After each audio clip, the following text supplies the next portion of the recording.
Alors, bonsoir à tous. Bienvenue à cette séance régulière du Conseil municipal de Lens-Saint-Jean ce 3 décembre 2018. Alors, bienvenue aussi aux gens à la maison, mais je voudrais préciser qu'on fait beaucoup d'efforts présentement. Vous allez voir d'ailleurs tout au cours de la réunion pour avoir une meilleure diffusion des séances du Conseil, particulièrement lorsque c'est projeté sur le téléviseur. Alors, on sait que, évidemment, sur Facebook, l'image est bonne, le son est bon, mais on est en communication actuellement avec Derry Télécom pour améliorer le système. Alors, on va y revenir un petit peu plus tard. Merci. Alors, quelqu'un pour ouvrir la séance, s'il vous plaît? Monsieur Victor Boudreau, appuyé de Monsieur Richard Perron. Lecture et adoption de l'ordre du jour. Monsieur Jonathan, le directeur général. Alors, en point 1, ouverture de la séance. Point 2, lecture et adoption de l'ordre du jour. Point 3, lecture et adoption des procès-verbaux. En 3.1, dispense de lecture et adoption du procès-verbal de la régulière du 5 novembre 2018. Au point 4, lecture et adoption des comptes du mois. 4.1, acceptation des comptes et paiements directs de novembre 2018. Point 5, renouvellement des petites caisses, on n'en a aucune. Au point 6, lecture de la correspondance. 6.1, Monsieur Christian Huguet, maire de la commune de Florac-Trois-Rivières. 6.2, plaque commémorative du billet du 1000, Madame Hirsle Dufour. 6.3, maintien des services destinés aux francophones de l'Ontario. Ensuite, administration, point 7 à 7.1, calendrier des séances du Conseil municipal 2019. 7.2, acceptation du financement temporaire pour le règlement de 500 000. 7.3, budget supplémentaire, règlement d'urbanisme. 7.4, renouvellement des panneaux publicitaires, centre de loisirs de Petit-Saguenay, Arena. 7.5, offre d'achat de terrain numéro 7, lot 58-1-5-3, développement Mont-Édouard, M. Marc Pelletier. 7.6, la Guignolée 2018. 7.7, demande de budget pour la magie de Noël du 15 décembre, Madame Stéphanie Généreux. 7.8, financement le trait d'union 2019. 7.9, dépôt de la situation de l'analyse financière projetée au 31 décembre 2018. 7.10, entente de renouvellement pour contrat d'entretien et de soutien des applications de PG Solutions. 7.11, demande fibre optique à Derry Télécom. Ensuite, au point 8, les travaux publics. 8.1, programme d'aide à la voirie locale, volet projet particulier d'amélioration. Et à 8.2, demande de remboursement des frais lauréats gagnés. À 9, urbanisme. 9.1, sondage pour l'acceptation des toitures de tôle dans les PIA de la municipalité. 9.2, demande de permis de construction de M. Marc Pelletier, terrain numéro 7, lot 58-1-5-3, secteur Mont-Édouard. En 10, la sécurité publique, 10.1, sécurité civile, demande d'aide financière, volet 1. En 11, loisirs, culture, tourisme et vie communautaire, 11.1, championnat canadien de ski alpin Mont-Édouard. 11.2, club de motoneige du Fjord, démarche de financement FDT d'envergure MRC du Fjord. 11.3, entente pêche blanche entre la municipalité de Lens-Saint-Jean et l'association chasse-pêche en Saint-Jean Inc. En 12, le variant, on n'en a aucun. 13, rapport des comités et informations. 14, période de questions et 15, fermeture de la séance. Alors, est-ce que quelqu'un propose l'ordre du jour? M. Yvan Côté, appuyé par M. Richard Perron. Au point 3.1, dispense de lecture et adoption du procès-verbal de la régulière du 5 novembre 2018. Monsieur Desbiens? Excusez. Oui, non, ben c'est simplement demander la dispense de lecture du procès-verbal là, de la séance du 5 novembre. C'est beau. Alors, M. Richard Perron, appuyé par Mme Chloé Bonnette. 4.1, acceptation des comptes et paiements directs de novembre 2018. Alors là, c'est à vous, M. Desbiens. Oui. Donc, au niveau des paiements directs, donc on a seulement les Petro-Canada Superpass pour les camions 1291 et 77. Ensuite, pour ce qui est de la liste des comptes, on en a pour 132 436 et 57. Ça se détaille comme suit. Dans le fond, on a Eureco, 5032 et 51, visite du terrain, rédaction d'un rapport de caractérisation écologique. Librairie Marie-Laura 222 et 64, achat des livres, la bibliothèque. CQR Inc. 2256 et 96, installation, système de surveillance, bureau, caserne, les usines d'eau potable. GHD Consultant Limité 12 251 et 69, les services professionnels d'assainissement des eaux. BGM Informatique Inc. 25 et 85, les services professionnels de support téléphonique. Annick Boudreau 57 et 47, achat de matériel. Commission scolaire des Rives 2415 et 55, support pour la sélection du directeur adjoint général au niveau du Mont-Édouard. Ça va être refacturé au Mont-Édouard là, par la suite. Jonathan Desbiens 1307 et 62, les frais de déplacement, hébergement et repas pour formation à Laval en octobre 2018. Jérôme Durocher 905 et 74, frais de déplacement, hébergement et repas pour formation. Groupe Environex 389 et 18, analyse d'eau potable et usée pour le mois d'octobre 2018. Amiro Inc. 323 et 51, achat de produits alimentaires. Équipement Claude Pedneau Inc. 639 et 84, main-d'œuvre et déplacement, pompe au quai. Éric Côté-Sable et Gravier 48 278 et 20, la location des conteneurs, les travaux à chemin de Périgny, les remplacements de ponceaux et des travaux au niveau du Faubourg. Bureautique FTI 482 et 42, contrat de photocopieur, installation, office, tablette, surface. Garage Mécapneu 169 et 95, pièces et main-d'œuvre, le camion de service. Nordastello Inc. 889 et 91, travaux de chemin du quai, la période du 6 octobre au 2 novembre 2018. Groupe Archambault Inc. 176 et 3, achat de volume.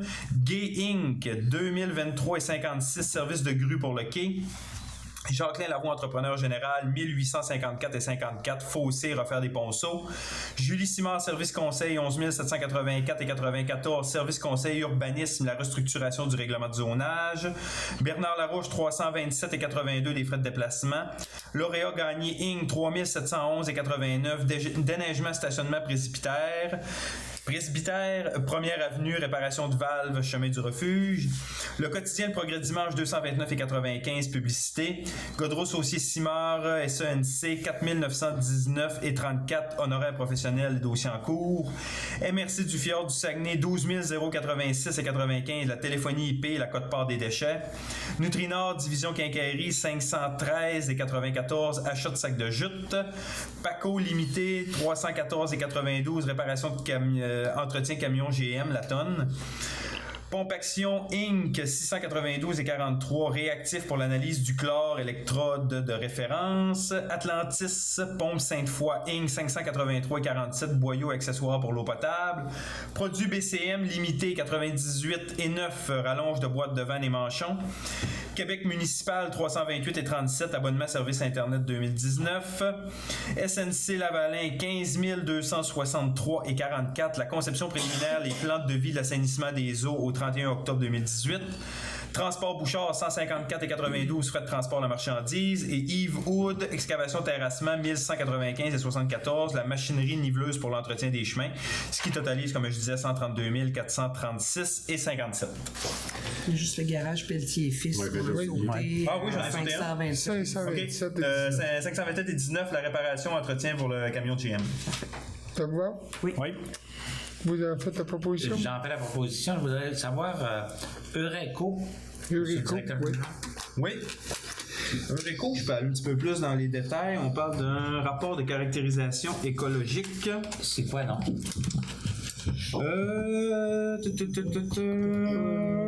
Caractérisation écologique au niveau des étangs. Ah, c'est pour les étangs aérés dans le coin de l'assainissement des eaux. Ah ouais. Donc, on parle d'une caractérisation écologique globale de site et rédaction d'un rapport qui englobe toutes les informations nécessaires à une demande aux articles 22 et 32. Donc, ça rentre dans le primo, c'est ça. Donc, dans notre projet des étangs aérés. C'est beau, je l'ai proposé, M. le maire. Proposé par M. Anicette Gagné, appuyé par On l'a appuyé, puis. M. Yvan Côté. 5, renouvellement de la petite caisse, on n'en a pas, c'est bien ça. Non, on n'en a pas. Alors, ça, à 6.1, M. Christian Huguet, maire de la commune de Florac, Trois-Rivières.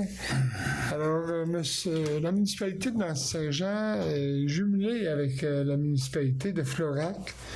Lors d'une visite en France de M. Gouron, qui est Jérôme Gouron, qui est le directeur général du parc du Saguenay, il y avait eu un contact avec M. Huguet. Et évidemment, M. Huguet nous a fait parvenir une lettre dernièrement. Puis j'ai demandé à M.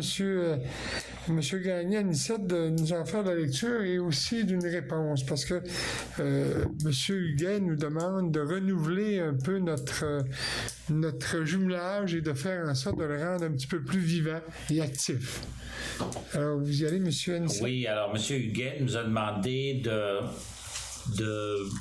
remettre en branle ou de renouveler le jumelage que nous avions. 89, ça a commencé en 1989, hein, ça fait quand même plusieurs années. Et également le jumelage Lens-Saint-Jean avec Florac. Et il y a également le jumelage avec le parc des Cévennes.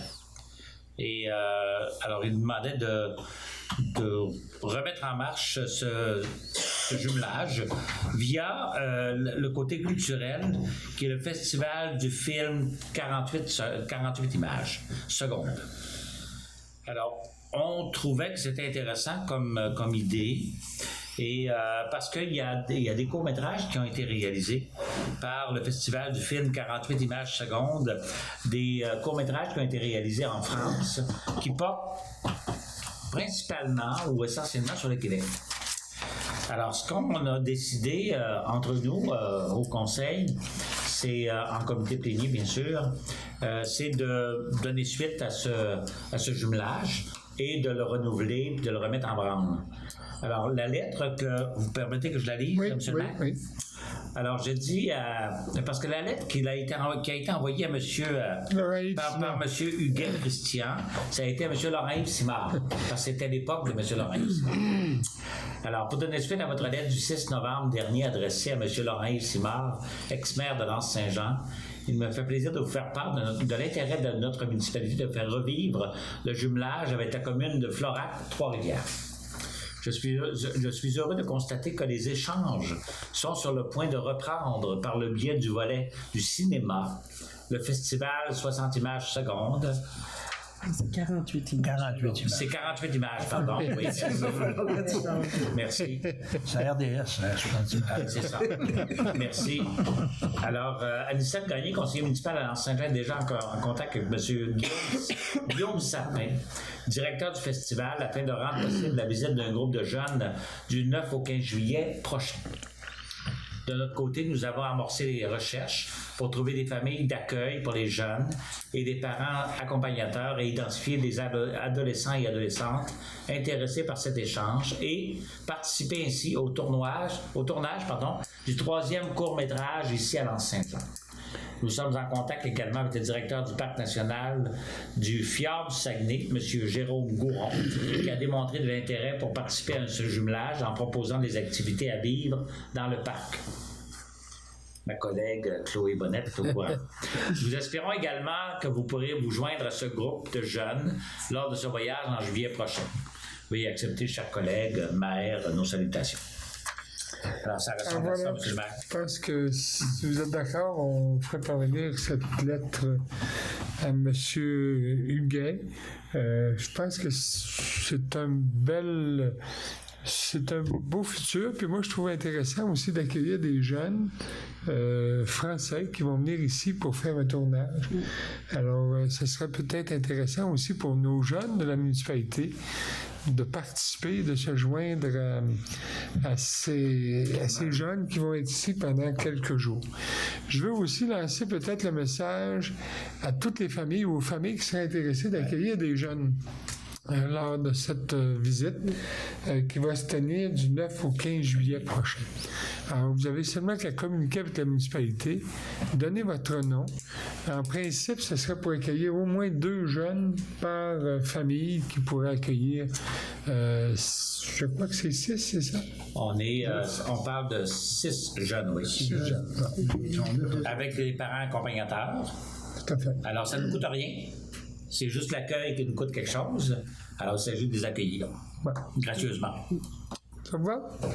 Oui. Est-ce que On n'adopte pas de résolution. C'est tout simplement on va pas aller. une réponse à la lettre, À la lettre, oui. et à l'invitation que nous avons eue. Alors, merci. On passera à 6.2, donc plaque commémorative du billet du 1000, Madame Hirsch Dufour. En fait, on avait reçu une lettre également de Madame Dufour nous mentionnant que le panneau de présentation du belvédère du 1000 était défraîchi. Alors, M. Jonathan, vous avez une réponse? Oui. On a quand même déjà Oui, on a une des réponse. demandes. On a déjà commencé des démarches relativement à ça par le biais de la Société de développement de l'Anse-Saint-Jean. Donc, par le biais de notre directeur de développement, là, Bernard Larouche, on a déposé une demande. Je me souviens plus, je pense que c'est au tourisme, au ministère des Ressources naturelles. Là, je me souviens plus exactement quel ministère. Mais on a fait une demande là, pour la réfection des sentiers. On a inclus là-dedans le belvédère du 1000. Et on a inclus aussi le sentier Pierre-Lavoie là, au niveau du Mont-Édouard. Donc, les documents ont été déposés donc au niveau là, d'une demande de subvention. Et là, on attend la réponse là, pour regarder là, si ça va être positif. Dans un tel cas, ben, on va procéder là, à la réfection. Puis, au niveau du belvédère du 1000, ce qu'on vise, c'est non seulement travailler au niveau là, de refaire le chemin, donc le remettre beau. Ensuite, refaire la plaque commémorative. On parlait aussi de peut-être instaurer vraiment un belvédère au sommet, une sorte de gazebo, justement pour que les gens puissent s'asseoir, pique-niquer, regarder la vue. Là. Voilà. On va répondre dans ce sens-là à Mme Dufour. Merci. 6.3, maintien des services destinés aux francophones de l'Ontario. Je pense que c'est un sujet qui est très d'actualité présentement. Alors, on a reçu de la part de la Fédération québécoise des municipalités une recommandation avec un projet de résolution pour justement faire part je dirais, demander au premier ministre de l'Ontario de revenir sur sa décision en rétablissant le commissariat qu'il a aboli et en assurant la réalisation du projet d'université francophone en Ontario. Alors, on dit que le Conseil exprime sa solidarité envers les membres des conseils municipaux francophones de l'Ontario et que le Conseil demande au gouvernement du Canada et du Québec de poursuivre leur démarche pour faire en sorte que le gouvernement d'Ontario fasse marche arrière. Alors, voilà le résumé. Vous en faites la proposition? C'est une dernière appuyée par M. Yvan Côté. 7.1 calendrier des séances du Conseil municipal 2019. Alors, je pense que c'est d'actualité aussi. On est rendu au début décembre. Donc, il faut adopter notre calendrier des séances régulières au moins avant le début de l'année 2019. Alors, M. Jonathan, est-ce que vous pouvez nous en faire... Alors, chacune des séances est le lundi et ça débute à 19h. Donc, on parle du 14 janvier, 4 février, 4 mars, 1er avril, 6 mai, 3 juin, 8 juillet, 12 août, 9 septembre, 7 octobre, 4 novembre et 2 décembre. Ça vous va? Oui. OK, quelqu'un propose? M. Richard Perrault, appuyé par M. Victor Boudreau.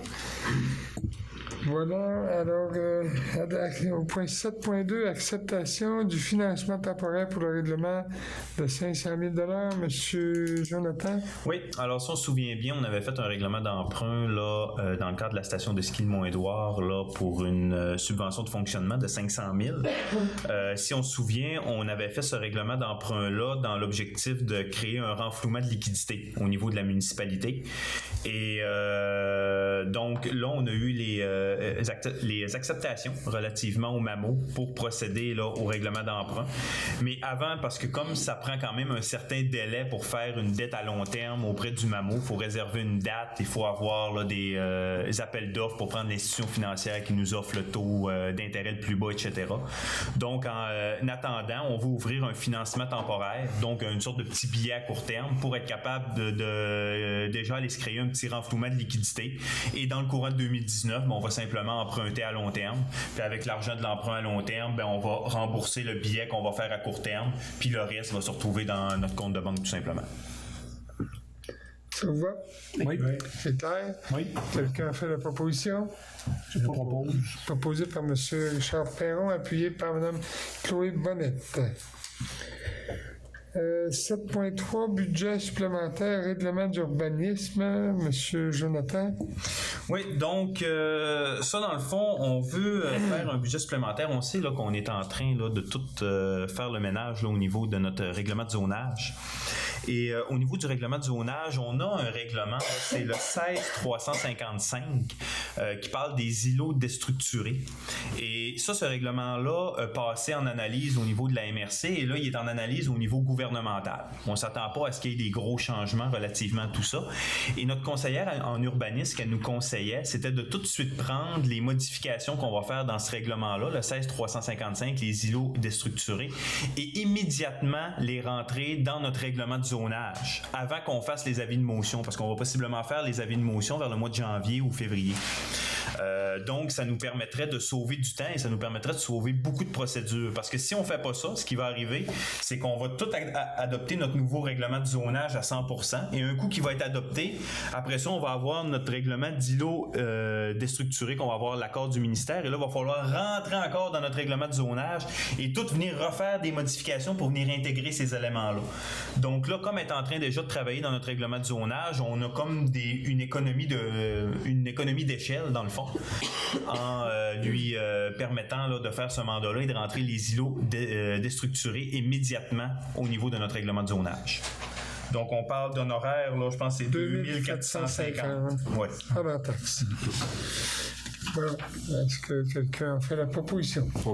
Proposé par M. Victor Boudreau, appuyé par M. Richard Perron. 7.4, renouvellement des panneaux publicitaires Centre des loisirs de Petit-Saguenay. Alors, à chaque année, en fait, on renouvelle cette publicité. C'est une publicité qui apparaît dans l'aréna. C'est au coût de 325 $. Donc, c'est pour renouveler cette publicité. Proposé. Proposé par M. Anicette Gagné, appuyé par M. Yvan Côté. 7.5, offre d'achat de terrain numéro 7 au Mont-Édouard, Monsieur le directeur général. Oui, alors ça, on se souvient bien, à la dernière séance, on avait eu une offre d'achat pour le terrain numéro 7 d'un montant de 19 569. Donc, à ce moment-là, le conseil m'avait mandaté là, pour négocier avec l'acheteur un prix là, qui est un peu plus élevé que ce montant-là. Donc, j'ai parlé avec M. Pelletier et on se serait entendu pour un prix de 1,46 $ du pied carré. Donc, au lieu de 19 569, on irait à 24 585,8 relativement à l'achat du terrain. Et le 1,46 $ du pied carré, ça respecte un peu là, le marché là, et à quel montant là, est-ce que les terrains actuellement là, dans le secteur du Mont-Édouard se vendent. Proposé. Proposé par M. Anicette Gagné, appuyé par M. Victor Boudreau. La Guignolée. Je pense que vous avez accueilli le samedi les gens qui faisaient la sollicitation pour la Guignolée. Alors, chaque année, on nous demande une contribution à la municipalité. Alors, je vous recommanderais peut-être de donner un 100 $ pour l'année 2010, la Guignolée 2018, pardon. Oui, je le propose. Proposé par M. Richard Perron, appuyé par Mme Chloé Bonnette. 7.7, demande de budget pour la magie de Noël du 15 décembre. C'est Mme Stéphanie Généreux. Le 15 décembre, il va y avoir une très grosse activité au Mont-Édouard, une activité de Noël pour les enfants, les familles. Donc, semble-t-il, Mme Chloé, je pense que vous êtes informée un peu comment ça... C'est une belle activité qui est en préparation. Il y a plusieurs... En fait, ce qu'il y a à dire, c'est que Mme Généreux mobilise plusieurs acteurs, là, comité famille, les jeunes de l'école Fréchette également. Fait que la montagne en feu va évidemment contribuer aussi par ça. Fait que je pense que ça va être une belle activité. Ouais. Donc, ce serait pour lui donner un montant de 300 $ pour réaliser cette activité-là. Ça coûte beaucoup plus cher que ça, mais au moins comme contribution de la municipalité. Vous en faites la proposition? Je vais la proposer. Merci. Appuyé par M. Yvan Côté. 7.8, financement du trait d'union. Le trait d'union, c'est notre journal, notre journal trimestriel, là, je l'appellerais comme ça, qui est un journal un journal en fait des municipalités du Bas-Saguenay qui traite vraiment de toute la vie communautaire au Bas-Saguenay. Alors, cette année, notre contribution serait de 4 200 $ pour le financement. Chaque municipalité contribue à ce financement-là. En fait, j'ai pas les montants des autres municipalités. Ici, Saint-Félix, 4 000, Petit-Saguenay, 3 000. Selon la population. Exact.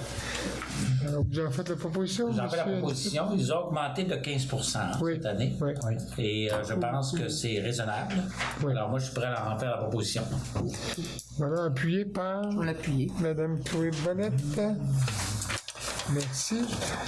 7.9, dépôt de la situation de l'analyse financière projetée au 31 décembre 2018. Alors, j'inviterai le directeur général, M. Liguin. Alors, je vous fais un petit résumé rapide. Dans le fond, quand on parle de résumé de la situation financière, c'est que j'ai pris la situation financière au 30 septembre 2018.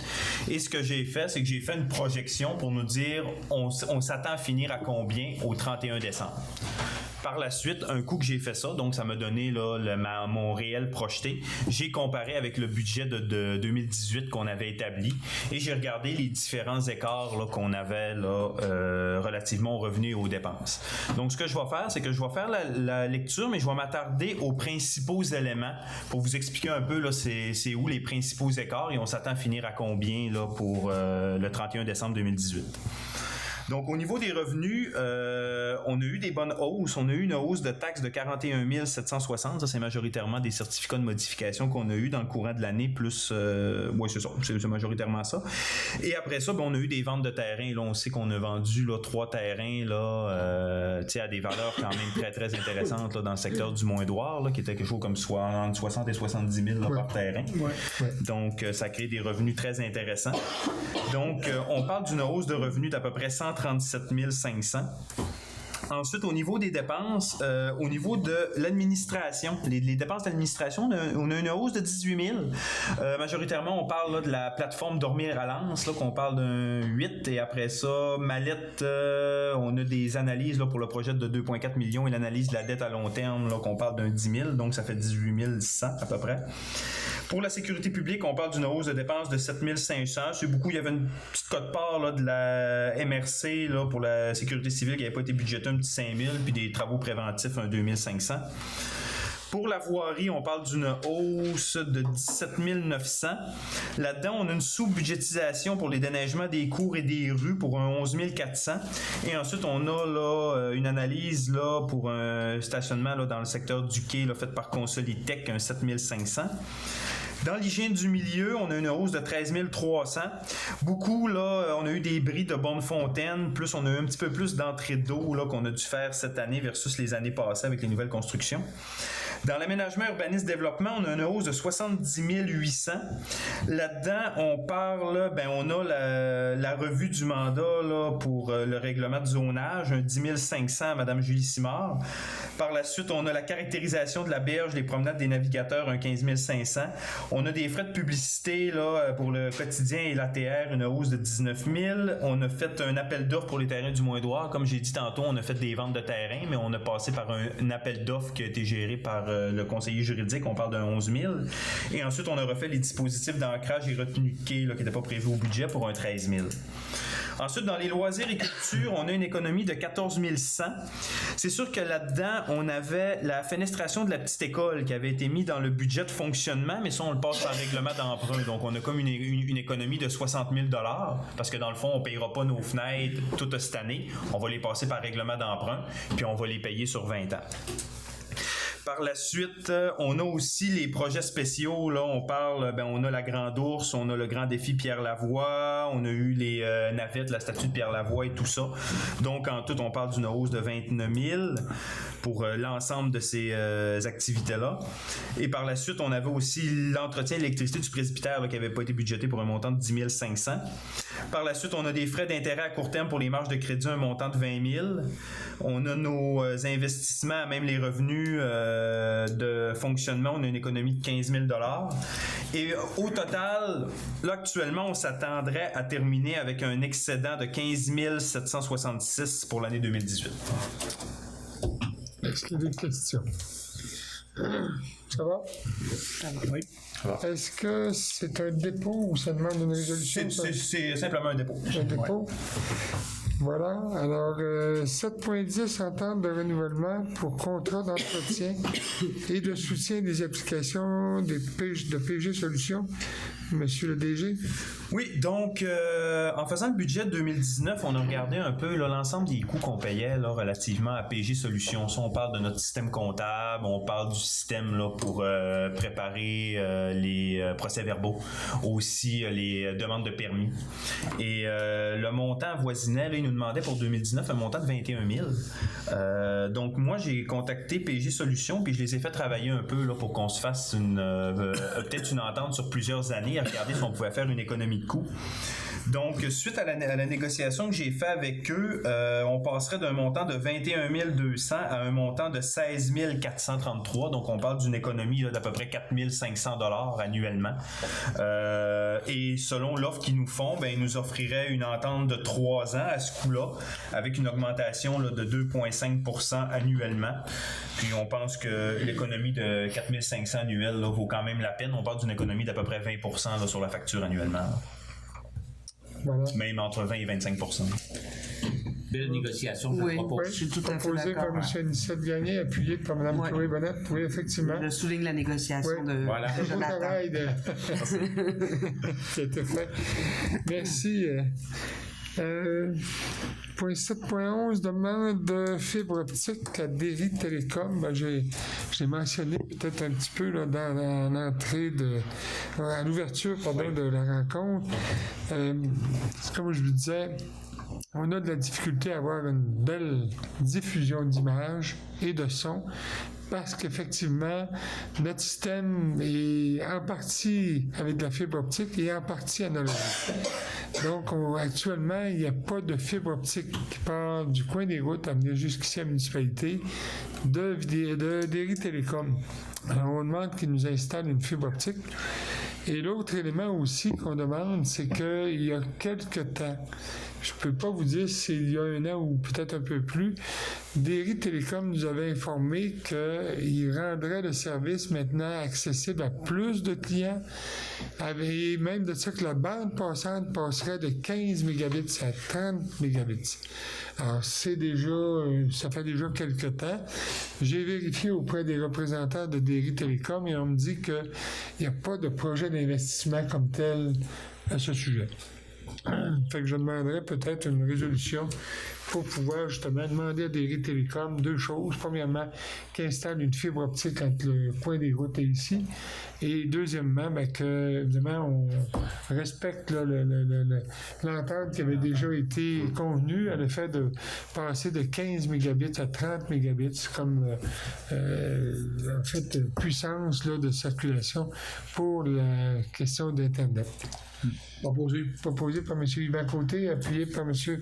Anicette Gagné. Monsieur Martel, est-ce que au niveau de la fibre optique, quand ils vont la passer, est-ce que on va pouvoir inclure les autres bâtiments municipaux tels que la petite école, le presbytère, tant qu'à être sur le chemin, Ouais. là, Le camping de l'Anse. le camping, on va un petit peu plus loin, mais camping est plus loin. je pense que c'est pour le service aux citoyens, ce sont des bâtiments municipaux là, qui peuvent Si vous êtes d'accord, on va Valoriser. justement mentionner que ça va être pour les édifices municipaux. Oui. On va, au lieu de uniquement l'édifice municipal, on va modifier ça. Est-ce que les gens qui ont proposé et appuyé sont d'accord? Appuyez-vous encore. Incluant le Bien camping. sûr.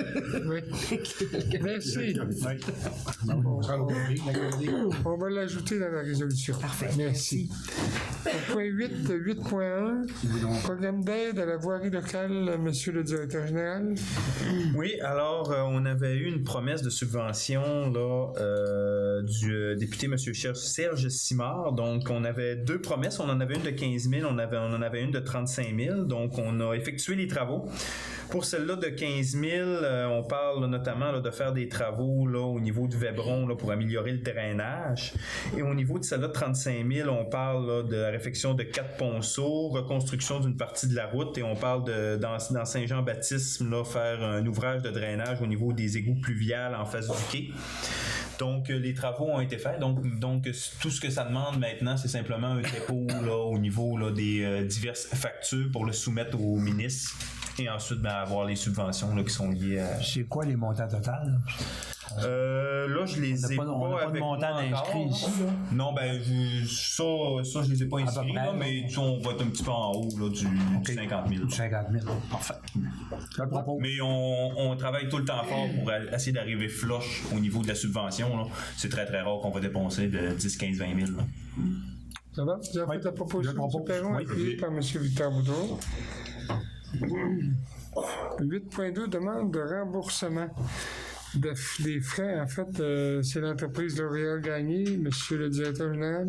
Oui, donc, dans le fond, au niveau du déneigement, là, l'entreprise L'Oréal Gagné nous a mentionné là, que quand ils ont effectué le déneigement, ils ont pogné quelques regards au niveau de la rue. Donc, ça a levé les regards et ça a causé des bris là, au niveau de leur équipement. Donc, eux, de leur côté, nous ont envoyé la facture là, des bris qui ont été causés là, à leur camion de déneigement. Donc, nous, de notre côté, ce qu'on vous proposait, là, c'était peut-être de nous mandater au niveau de l'administration municipale là, pour en discuter avec M. Gagné, en venir à un arrangement avec lui. Ouais. Ça vous va? Vous êtes d'accord? Oui. Proposé par M. Yvan Côté, appuyé par M. Richard Perron. Au point 9.1, sondage pour l'acceptation des toitures de tôle dans les PIA dans la municipalité. Vous vous souvenez qu'on a eu une représentation, je crois que c'est le mois précédent. Le dernier conseil, particulièrement pour le secteur du Mont-Édouard, mais je sais aussi qu'il y a d'autres endroits où il y a des PIA qui ont une demande dans ce sens.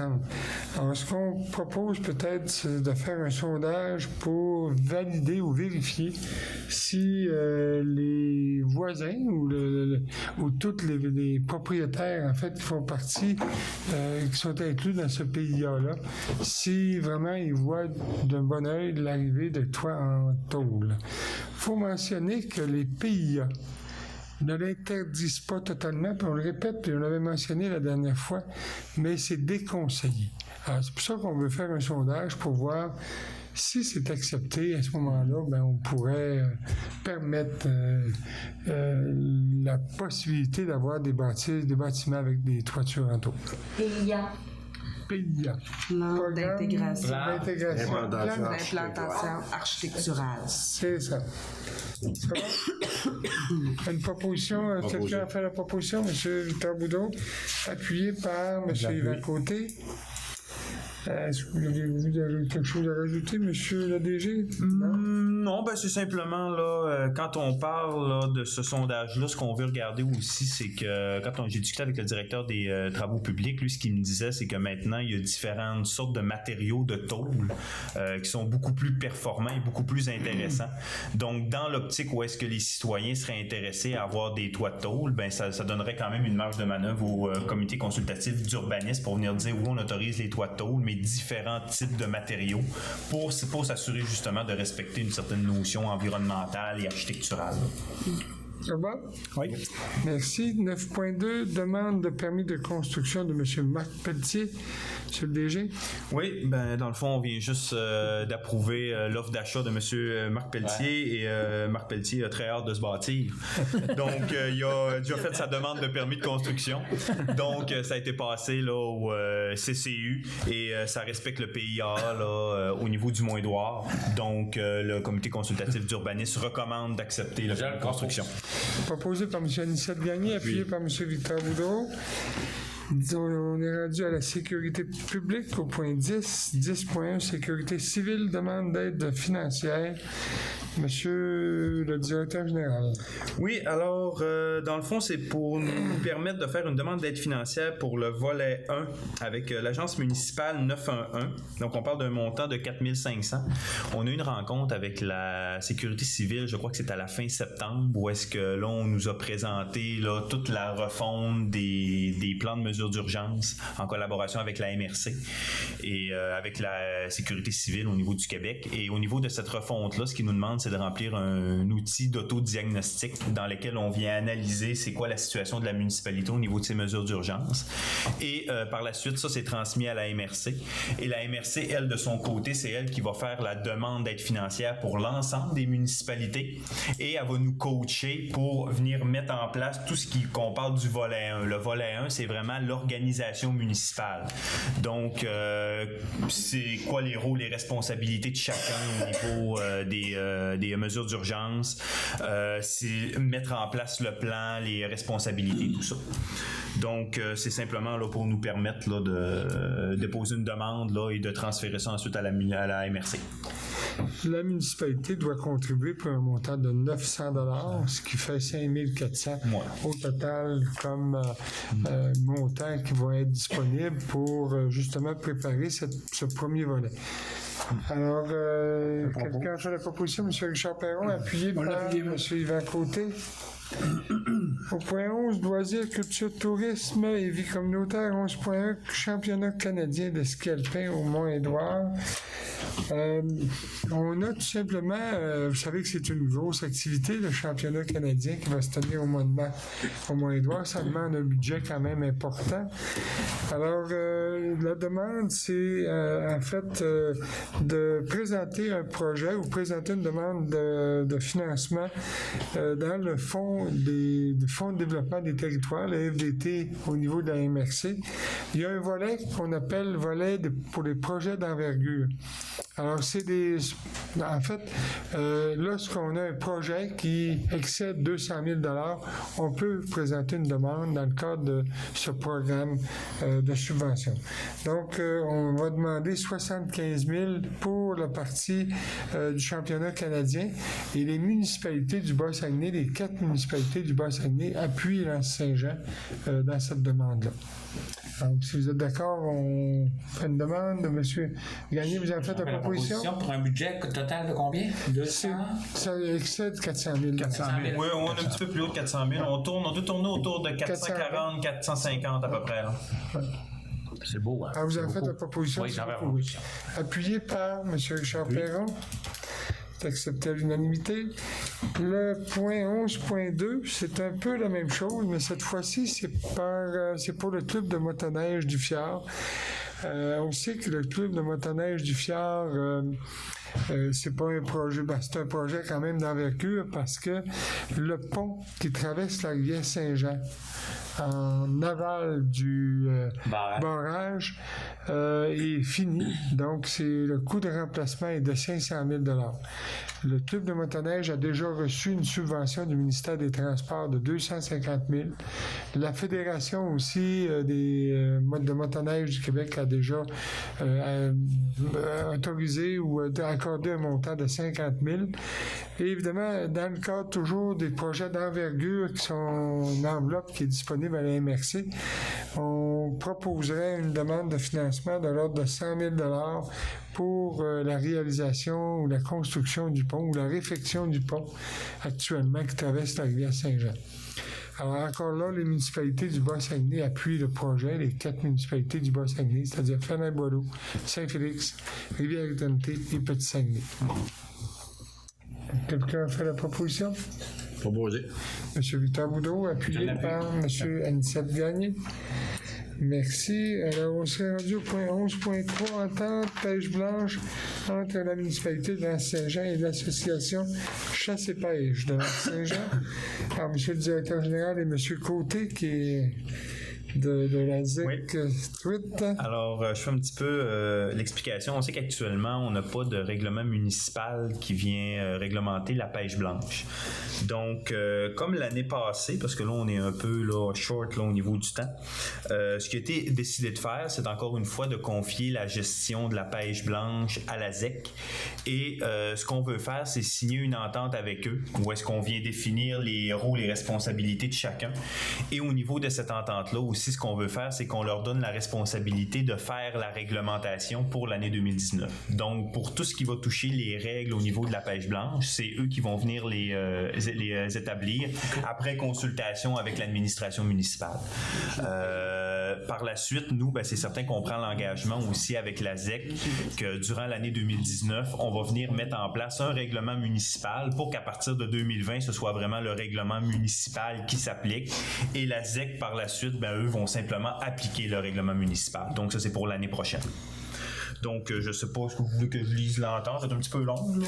Non, pas nécessaire de lire vraiment la l'entente. peine. Non, mais tu sais, ce qu'on vient dire, grosso modo, c'est qu'on vient dire que la municipalité de L'Anse-Saint-Jean, tu sais, on met à la disposition, là, certains équipements, là, et on leur confie la gestion. Et au niveau du comité organisateur, eux, ils viennent s'engager, qu'ils vont organiser l'événement, gérer les prises d'épaisseur de glace, et c'est ça. En fait, c'est pour une deuxième année, hein, M. Côté, c'est bien ça? On jugeait important d'entendre les municipalités parce qu'on voulait que ça soit comme. Formel, conforme. Ça c'est conforme, ça c'est légal. Faut pas qu'on se fasse en noter puis ça faire là, pour que ça c'est juste pour tout le monde. C'est tous les citoyens. Tous les citoyens qui payent, par exemple. Mais c'est ça qu'on a réussi à s'entendre. On a fait ça avec Annick et Jonathan. Puis on a fait des respirer à signer. C'est ça que ça prend une résolution pour. Là, ce soir, on va l'adopter. C'est ça. Si je comprends, vous avez fait la proposition? Mal proposé. Je sais pas s'il peut le proposer parce qu'il est dans la ZEC. Ouais. Moi, je le ferais pas proposer par une autre C'est un conflit d'intérêt. Je vais l'appuyer. M. Anicette Gagné, c'est une bonne observation. Pourvu qu'elle s'est chier. Oui. M. Anicette Gagné propose, appuyé par M. Victor Boudreau. Merci beaucoup. Moi, je remercie le club de chasse et pêche parce que grâce à eux, l'an passé, on a eu un beau succès là, au niveau de la pêche blanche sur le Saguenay. Puis moi, je les remercie d'avoir accepté de prendre cette responsabilité-là parce que c'est quand même... Ouais. Voilà, c'est quand même un dossier. On a un bon comité. Après ça, les membres du CA de la ZEC sont il y a eu des frictions un peu au début, mais c'est correct. On est parti, on a regardé. C'est pour ça qu'on veut se faire des bonnes ententes, des bons règlements municipaux. D'autres, à partir de là, on va opérer les règlements municipaux. On va faire respecter les règlements municipaux. Ça va être facile. Merci beaucoup. Merci infiniment. Alors, on s'est rendu point 12, Daria, il n'y a pas de point d'ajouter. 13, on s'est rendu au rapport des comités et informations. Alors, M. Victor, vous avez un sujet peut-être à nous faire part, la fête de Mme... La fête de Mme Claudette Pilote. Mardi passé, on s'est rencontrés aux Aînés de Lens. Mme Claudette Pilote nous a laissé durant le coin d'été et déménagé à Villars. Et puis, on voulait la remercier. Mme Claudette Pilote s'est occupée, a été présidente du comité depuis le début de la construction de la Maison des Aînés. Ça veut dire que ça fait 10 ans qu'elle était présidente du comité des aînés. On peut dire qu'elle a fait une très bien fait ça. C'est vrai que les personnes âgées qui sont toutes à l'habitat, ils étaient toutes reconnaissants, ils l'ont toutes félicité, puis c'était vraiment une personne qui avait vraiment soin. Puis elle prenait ça à cœur, les personnes âgées. Elle nous a rencontré des anecdotes qu'au début, c'était pas facile, elle avait pas de monde. Elle pleurait quasiment parce qu'elle avait pas de monde. C'était vraiment, là, on peut dire merci, puis c'était un gros merci, puis moi, je la rencontre, j'ai été sur le comité 3 ans avec elle, et puis on peut dire merci à Mme Pilote, ça a fait un gros bien à la municipalité de L'Anse-Saint-Jean. Moi, je pense qu'on peut lui adresser une motion de félicitations. C'est sûr. De remerciement, en fait, pour tous les services rendus au cours de ces 10 dernières années. Vous êtes d'accord avec ça? Oui. Oui, c'est Victor. La motion proposée par M. Victor, on lui enverra une petite lettre ou peut-être une carte de Noël avec un petit vœu signée de tout le monde, comme M. le directeur général. Oui, moi de mon côté, j'avais simplement une petite information. Dans le fond, deux. Je vous devance un petit peu relativement au budget. Oui. Donc, le 17 décembre, là, à 19h, ça va être la présentation du budget pour l'année 2019. Donc, vous êtes invités non seulement à y assister par Facebook ou via la télé, mais aussi à venir sur place même. C'est toujours plus interactif quand on a plusieurs personnes devant nous. Par la suite aussi, on voulait faire une séance d'information. Ce ne sera pas une séance d'information qui va être diffusée publiquement. Donc, on vous invite là, à venir sur place et on va venir mettre l'information aussi sur Facebook là, et au niveau des différentes épiceries. Mais c'est une séance d'information pour qu'on regarde ensemble c'est quoi la relation entre la municipalité et le Mont-Édouard. On sait qu'actuellement, le Mont-Édouard a passé un projet de 2,4 millions. On a passé un règlement d'emprunt de 400 000, un règlement d'emprunt de 500 000. On passe aussi certains cautionnements. On donne des subventions. Et parfois, quand on passe les dépenses, on se rend compte que dans l'imaginaire des gens, ils se disent, écoute, on dirait que tout l'argent va au Mont-Édouard. Donc, c'est un petit exercice là, qu'on voulait faire là, avec le conseil, avec la population, pour venir remettre un peu, pour venir donner un tableau l'heure juste, pour venir dire, c'est quoi la richesse que le Mont-Édouard apporte au niveau de la municipalité et c'est quoi les ressources financières que la municipalité donne au Mont-Édouard annuellement, pour qu'on ait vraiment une heure juste puis qu'on dise, le vrai tableau qu'on a actuellement, c'est ça. Donc ça serait une petite présentation qu'on ferait 1 heure avant la présentation du budget, donc ça serait à 18h. Donc le 17 décembre. Donc comme je vous dis là, ça ne sera pas diffusé au niveau là, de Facebook et au niveau de la télé, mais tous les gens sont invités là à venir se présenter.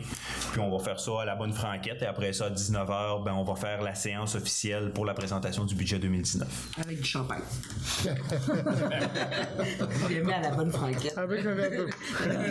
Enlevant notre verre d'eau. Merci. Pas de problème. Monsieur Richard, est-ce que vous avez quelque chose à rajouter? Oui, j'avais quelques points. En premier lieu, le comité touristique est toujours au travail. Là, on continue la réflexion collective là, qu'on a commencé là, en collaboration avec M. Alain Héroux. Donc, on est présentement à faire l'élaboration d'un questionnaire. Un questionnaire qui va être distribué à tous les acteurs touristiques de l'Anse-Saint-Jean, je crois dans le bout du mois de janvier. Donc, on travaille toujours sur ce dossier-là. Deuxième point, comité vert. Comité vert, on a besoin de bénévoles sur le comité vert. Donc, les gens qui seraient intéressés là, à participer là, au comité vert, vous êtes les bienvenus. Et puis, vous pouvez me contacter, moi ou Marie-Francine Bienvenue, qui s'occupe très, très bien du comité vert. Donc, les gens qui sont intéressés, c'est une invitation qu'on vous lance. Mon dernier point, c'est concernant le lancement touristique hivernal qui va avoir lieu ce jeudi, donc le 6 décembre à 11h au Mont-Édouard. Donc, les gens qui ont reçu une invitation, vous êtes les bienvenus. Et à ce moment-là, les 5 municipalités du Bas-Saguenay vont faire part des activités hivernales et des nouveautés qu'ils ont à offrir là, pendant la saison hivernale 2018-2019. Donc, ça va être sous la présidence d'honneur de monsieur Simon Dufour, qui est du club de compétition du Mont-Édouard. C'est ça, hein?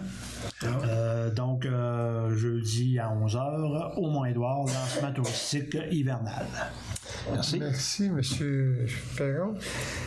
M. Yvan, on a parlé de pêche blanche. Dimanche qui s'en vient, le 9, on a une réunion spéciale, pas spéciale, une réunion de la pêche blanche, là. Une réunion d'information. Comme à chaque année. Comme à chaque année, on a eu une année passée, ça a été apprécié. C'est à partir de là, ceux qui veulent payer les contributions de cabane vont pouvoir le faire. On va avoir tout ce qu'il faut là sur place. C'est à 1h dimanche après-midi à l'édifice municipal en bas. Ouais, en bas. Ouais. OK. C'est ça. C'est beau? Oui. Merci. Bon, ça fait le tour au niveau des rapports. Non, il y a Mme Chloé, excusez-moi.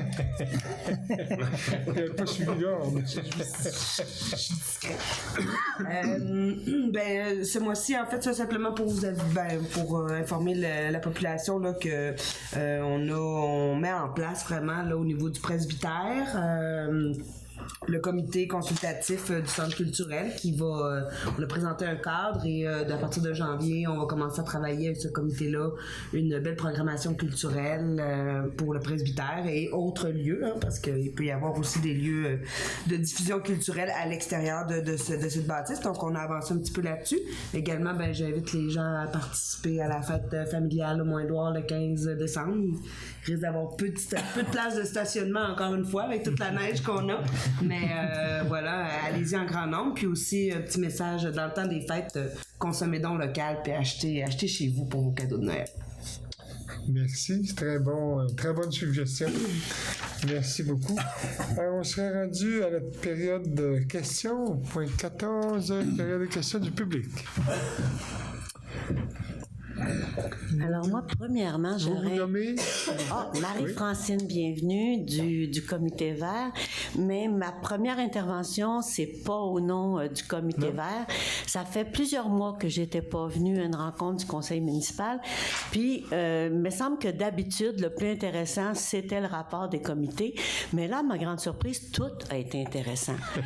J'ai trouvé l'atmosphère beaucoup plus joyeuse, beaucoup plus dynamique, assez quasiment avec du suspense par bout, là. Alors, félicitations, peut-être. Oui, félicitations à vous autres. C'est ma première rencontre où il y a Jonathan Desbiens comme directeur général. A-t-il apporté un dynamisme spécial? Je ne prendrai pas tout le mérite sur mes non, mais je t'en laisse un bout. Parce qu'en tout cas, j'ai trouvé l'atmosphère vraiment très intéressante. Bravo. Puis, j'aimais ça, là, la solidarité avec l'Ontario. Là. Vous m'avez pris par surprise. Là. Je dis, waouh, on est solidaire avec les francophones de l'Ontario. Oui. C'est vraiment bien. Voilà. Alors maintenant, au nom du Comité Vert, le Comité Vert demande formellement à la municipalité d'interdire les sacs de plastique très minces à usage unique. Pourquoi? Parce que ces sacs-là, on les utilise à peu près 20 minutes. Il y a un trou habituellement quand on revient à la maison avec le sac. Et puis, le sac, après, il va prendre 400 ans à se dégrader dans la nature. Alors, il y a, dans le recyclage, ce sont les sacs les plus impopulaires. C'est vraiment difficile à recycler. Ils ne sont pas plus populaires dans les poubelles. Alors, c'est vraiment un problème, ces sacs de plastique-là.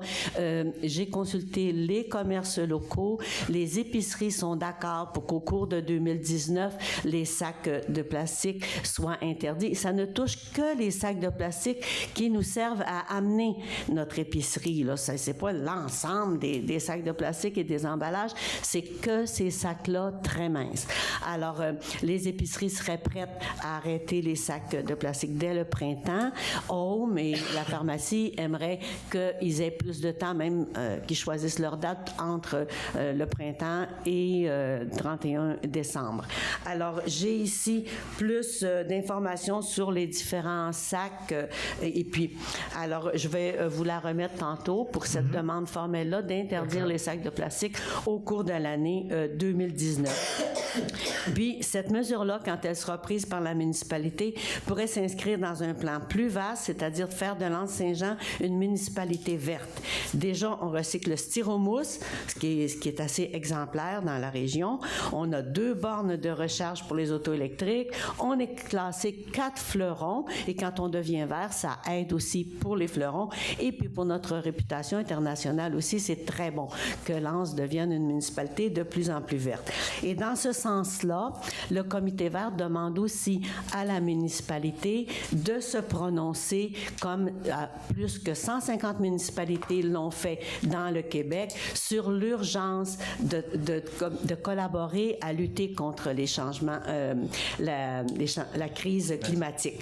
Alors, je vais remettre les 2 documents à la municipalité pour que la municipalité se prononce comme étant très sensible au changement climatique et à être prêt à faire des actions éventuellement dans ce sens-là. Merci beaucoup. On reçoit votre demande.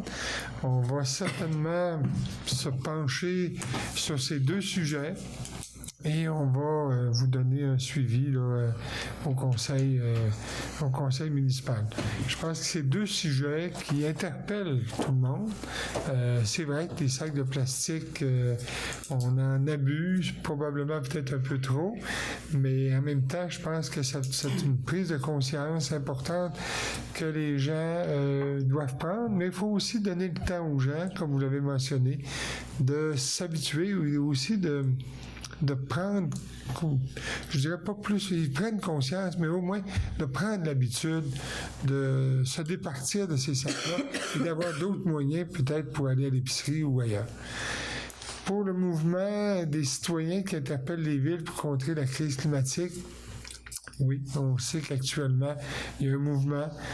C'est un mouvement important. C'est un mouvement, je pense, qui fait modifier, qui fait changer les choses, qui fait réfléchir aussi les entreprises, peu importe quelles qu'elles soient, pour vraiment se préoccuper de plus en plus au niveau de l'environnement, au niveau des gaz à effet de serre, pour réduire ce phénomène, qui est un phénomène dramatique pour l'avenir de notre planète.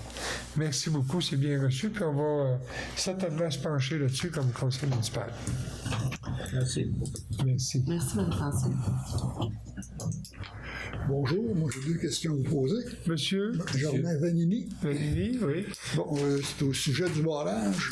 Oui. C'est que l'été passé, le SOMA avait des problèmes. Puis j'avais demandé si c'était possible de faire que le barrage ouvre les bennes pour laisser sortir plus d'eau. Puis M. Côté m'avait dit que le barrage était... Oui.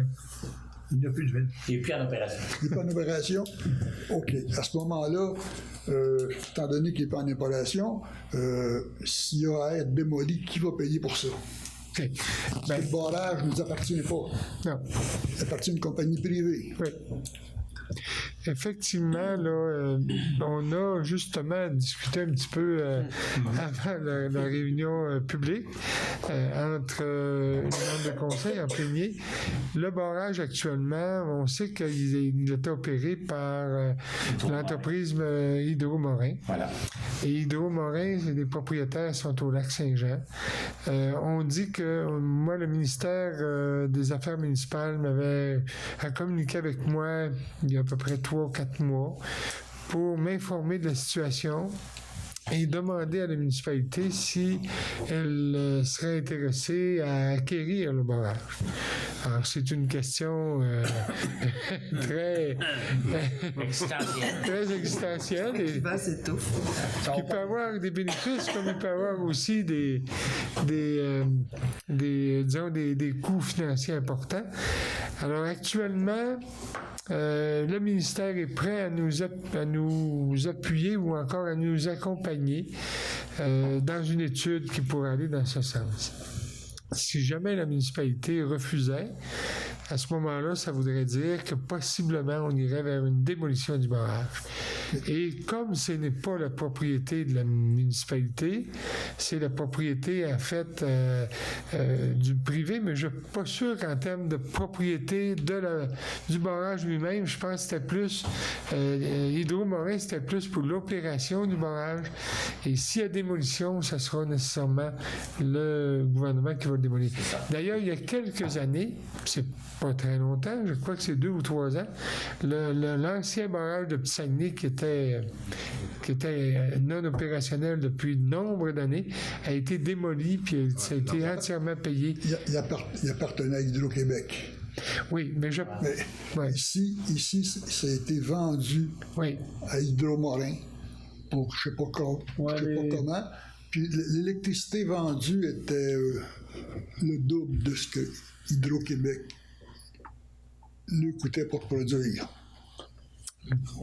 Je n'ai pas ces informations-là, mais de toute façon, c'est certain que c'est une question qui nous est adressée. Je pense qu'avant de dire non, il faut quand même faire une bonne évaluation. On sait que la ville de Saguenay, par exemple, a acquis 2 barrages. Puis pour Ville de Saguenay, ben, ça représente quand même des millions, quelques millions sur 20 ans. Chaque année. Chaque année, ça représente quand même des montants appréciables.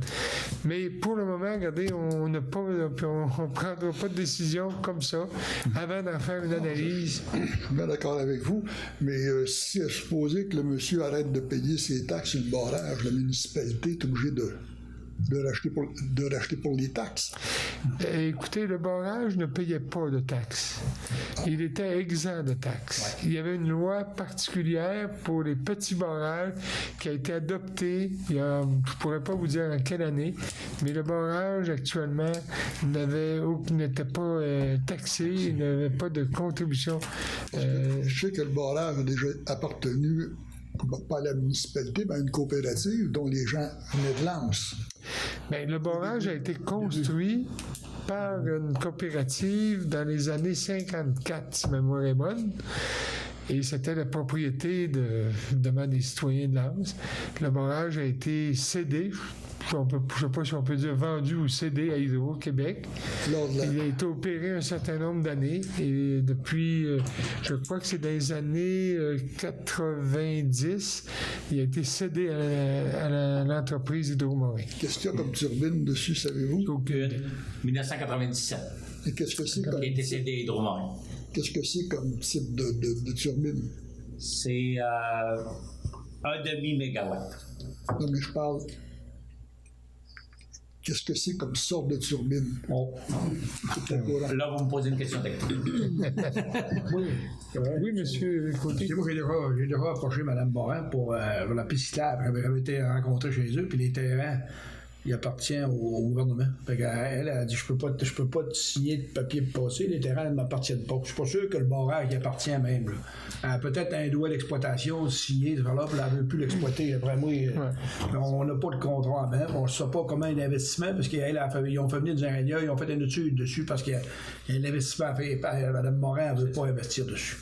Fait que ça va être à suivre. Après, on va en avoir des nouvelles. Nous autres, on a rencontré la MTQ suite à la nouvelle route qu'ils vont faire. Fait que là, ils sont informés. Moi, quand j'ai fait la visite, ils sont informés du barrage. Là, ils ont pris beaucoup de notes. Que les autres n'étaient pas courants. Ils ne l'avaient pas mis dans le dossier de démolition. Fait que s'ils démolissent le barrage, là, en haut du barrage, parce que le bassin qu'il y a en haut, là, il est tout. Il est plein, autrement dit. Il est ensablé. Fait que si on demande que le barrage, ce sable-là, il va prendre la rivière. Des fois, ça va être un suivi assez serré avec la municipalité. J'aurais une autre question face aux plantes envahissantes. Oui. Qu'est-ce qui arrive à ce niveau-là? On manque de ressources. Je vous dis que c'est pas la volonté, mais Je peux m'avancer un peu. On a fait des approches avec Zip Saguenay pour regarder avec eux là, s'il y avait des programmes là, ou s'il y avait des façons de faire là, dans lesquelles ils pourraient nous appuyer. Je m'excuse, là. Oui. Il y a déjà un règlement dans la municipalité sur certains types de plantes. OK?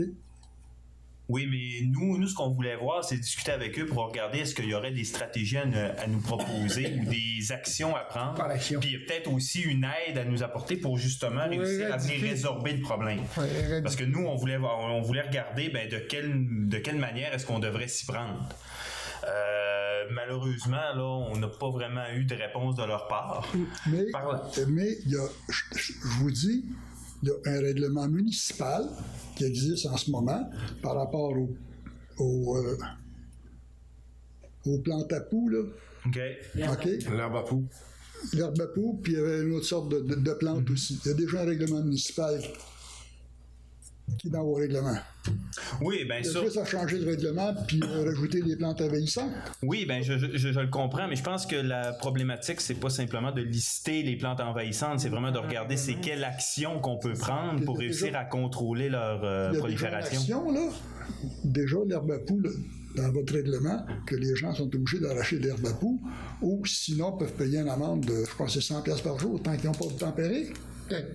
On va ressortir le règlement. on va...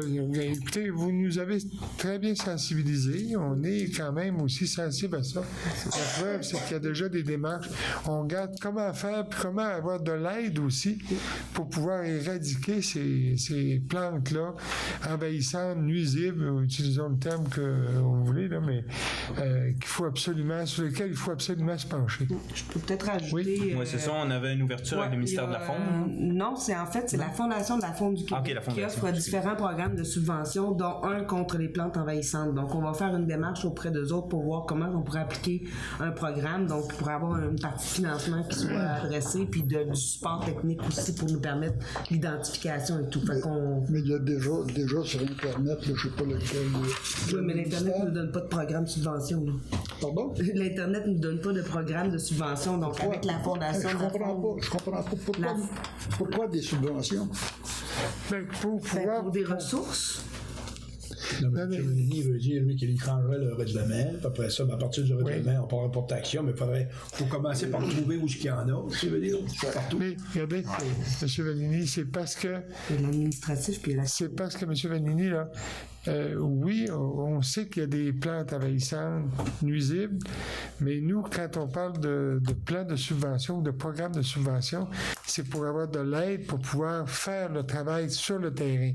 Actuellement, quand même qu'on demandera aux gens d'enlever ces plantes-là, la plupart ne les connaissent pas.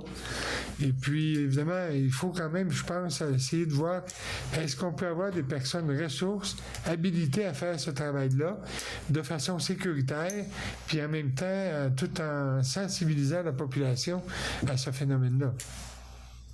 C'est ça qui est un peu notre objectif. C'est beau. J'aurais une autre question par rapport à la pêche blanche. Un règlement municipal qui s'applique sur le territoire fédéral? Oui, vas-y. Allez-y, Nous autres, je pense, du point de vue municipal, on a une partie du Saguenay qu'on peut gérer. Oui. C'est la moitié. Sur le moment ligne de la Saguenay, ça devient municipal. Quand c'est glacé, Quand c'est glacé, qu'on embarque sur la glace, ça devient une partie qu'on peut mettre de la réglementation municipale. Voilà. Non, votre question est bonne. Oui. Comme ville de Saguenay, on a une réglementation municipale pour la pêche blanche à la baie. Et même la municipalité de Sainte-Rose a aussi un règlement municipal à cet effet-là. Exact. Non, je voulais savoir, là, parce qu'on nous dit que les eaux, c'est fédéral. Oui, tout à fait. Mais les glaces deviennent municipales. Avec des glaces, un petit coconnet. Merci. Merci, M. Vanini. Est-ce qu'il y a d'autres questions? Oui, M. Héroux.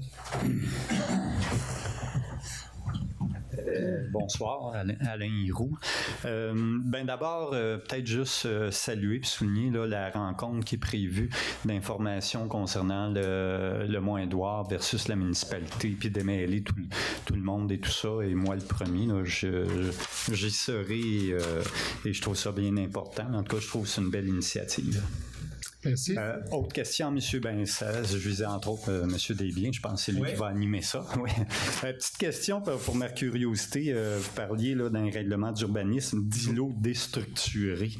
Qu'est-ce que ça mange en hiver, ça? De façon simple, là, sans rentrer dans le trop technique, là, mais ça a piqué ma curiosité. Déstructuré. Écoutez, il faudrait que j'en parle plus à mon directeur des travaux publics là, pour vraiment être capable. Faudrait vraiment que j'en parle à mon directeur des travaux publics là, pour vraiment avoir l'explication exacte là, de qu'est-ce qu'un îlot déstructuré.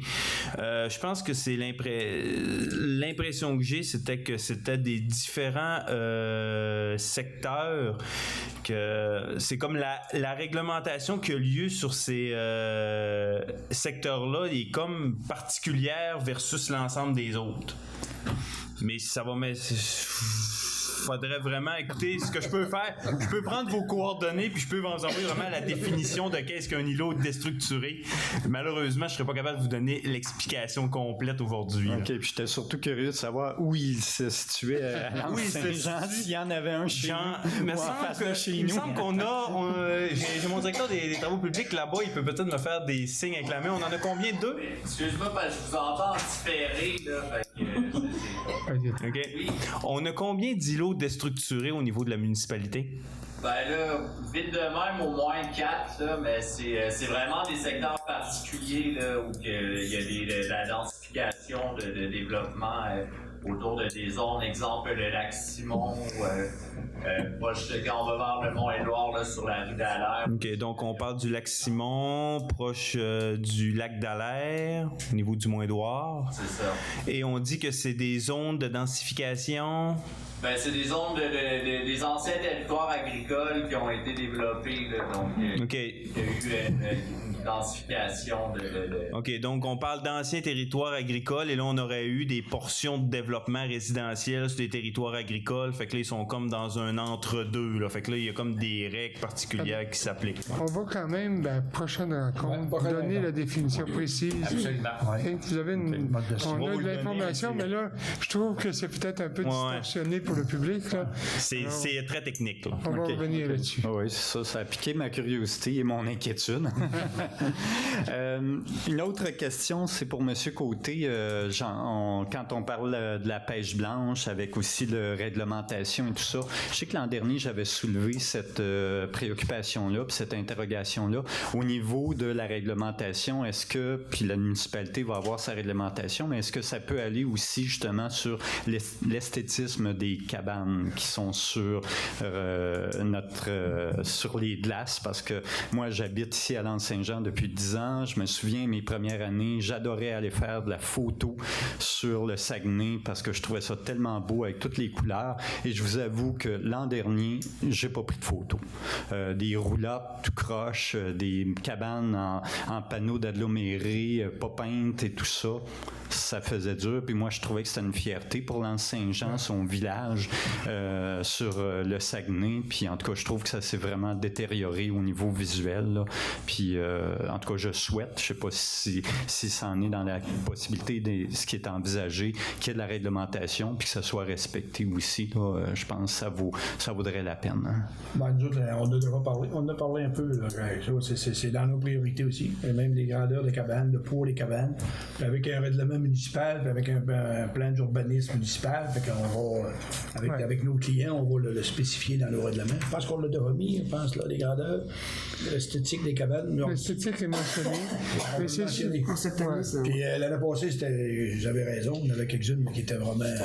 C'est pas dans l'intention de limiter l'accès à des gens qui ont moins de moyens, mais tu sais, mettre de la peinture sur une cabane, juste pour au moins qu'elle soit visuellement plus esthétique, je pense que c'est un minimum. Là, je peux comprendre, c'est pas tout le monde qui a les mêmes moyens d'investir dans l'esthétisme d'une cabane, mais il y a des limites. Là. Puis entre autres, les roulottes, les vieilles roulottes qu'on retrouvait sur le Saguenay, hein, en tout cas, moi, je trouvais pas ça tellement c'est pour ça deux qu'on n'aurait pas dû laisser passer. Okay. Je le dis dans la tête encore, puis deux, on était prêts avec. Le gars, il l'a sorti, puis il l'a laissé sur le bord de la route. Oui, bien, c'est ça, entre autres. Encore au déposit.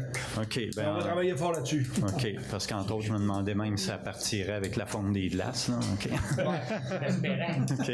Ben, pas nécessairement, parce que je voulais pas la rencontrer en kayak. Non. Merci pour votre intervention. Merci beaucoup. Vous avez tout à fait raison. Merci. Coup d'œil. D'autres questions? Il y en a-tu sur Facebook? Y en a-tu sur Facebook? Il y en a-tu sur Facebook? J'en ai pas. Non? C'est beau? J'ai juste le commentaire à M. Ghislain concernant les îlots déstructurés. Il a donné la définition légale. OK. On va la transmettre la prochaine année. Disponible maintenant sur Proposé, moi, la levée d'assemblée. Proposé par M. Yvan Côté. La levée d'assemblée. Merci beaucoup. Merci infiniment. Merci à vous. Bonne soirée. Merci.